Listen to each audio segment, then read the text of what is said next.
Sir இது dead end sir. நீயா ஏன் டெட் எண்ட்னு சொல்ற? ஓ, வழி இருக்க சொல்ற.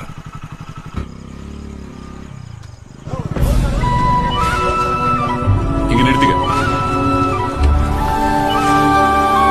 சார் இந்த இடத்துல எப்படி சார் இவ்வளவு கூட்டம்? அவன் இடத்த நம்பி ஆரம்பிக்கல, அவனை நம்பி ஆரம்பிச்சிருக்கான். அவன் எங்க கடை வச்சாலும் கூட்டம் அவனை தேடி வரும்.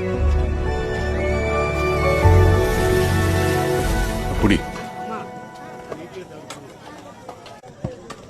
எப்படி இருக்கு? சூப்பரா இருக்கு, செமையா இருக்கு. இப்ப புரியுதா ஏன் இவ்வளவு கூட்டம் வருதுன்னு? திருநெல்வேலியில இருட்டு கடை பத்தி தெரியுமா? தெரியும் சார். ஒரு காலத்துல கோயில் எதிர்த்தாப்புல கரண்டே இல்லாம இருட்டுல ஆரம்பிச்சது, அதனாலதான் பேர் இருட்டு கடை. ஆனா இப்ப கோயில் எங்க இருக்குன்னு கேட்டா இருட்டு கடைக்கு எதிர்க்க இருக்குன்னு சொல்லுவாங்க. ஒருத்தன் நினைச்சா தன் திறமையால ஒரு லேண்ட்மார்க்கே மாத்த முடியும்ன்றதுக்கு அது உதாரணம். ஒரு பொருள் அங்க மட்டும்தான் கிடைக்கும்னா அது எங்க இருந்தாலும் கூட்டம் தானா தேடி வரும். தோ இந்த மாதிரி பூவை தேடிதான் எப்ப வண்டு வரும், வண்டை தேடி பூ போவாது. அதான் இயற்கை. சாப்பிடு.